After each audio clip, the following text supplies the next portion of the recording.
జయశంకర్ భూపాలపల్లి జిల్లా మేడిగడ్డ బ్యారేజ్ను ఈరోజు జస్టిస్ పినాకి చంద్రఘోష్ బృందం పరిశీలించింది. మధ్యాహ్నం 2 గంటలకు మేడిగడ్డకు చేరుకున్నటువంటి ఈ బృందం క్షేత్రస్థాయిలో పరిశీలనలు జరిపింది.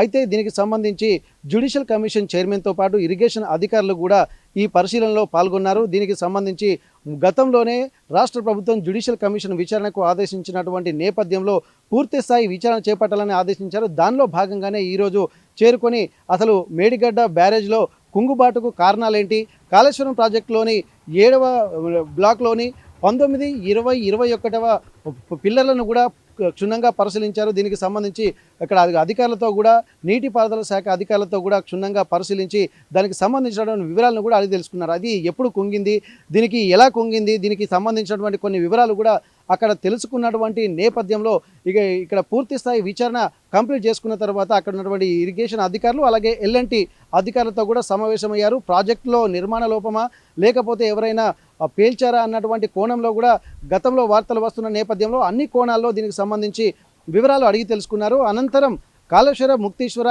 దేవాలయాన్ని సందర్శించారు. ఆ తర్వాత ఇక్కడ ఈరోజు రాత్రి రామగుండంలో బస చేస్తారు. ఆ బస చేసిన అనంతరం మళ్ళీ హైదరాబాద్కు తిరిగి వెళ్ళేటువంటి అవకాశం ఉంది. అంతకుముందు నిన్న సాయంత్రం 5 గంటలకు కోల్కతా నుండి హైదరాబాద్కు వచ్చినటువంటి ఇతను జస్టిస్ పినాకి చంద్రఘోష్, ఆ తర్వాత ఇరిగేషన్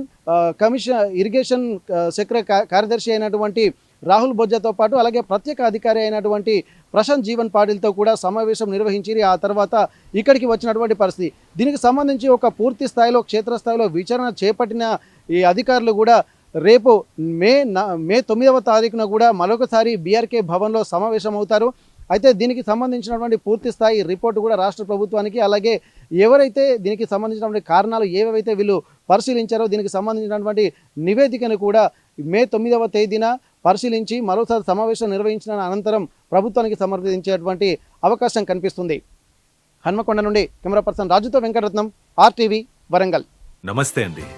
ఇది వ్యాపారం గురించి కాదు, ఓటు గురించి. ఎన్నికల్లో ఓటు వేయడం మన హక్కు మాత్రమే కాదు, కర్తవ్యం. ఎంతో మంది మహా నేతలు శ్రమించి ప్రాణత్యాగం చేసి ఈ అవకాశాన్ని మనకిప్పించారు. అందరూ ఓటు వేద్దాం. ఎందుకంటే ఓటు హక్కు ఊరికే రాదు. నా ఓటు ఎవరికో తెలుసా? అది సీక్రెట్ అండి.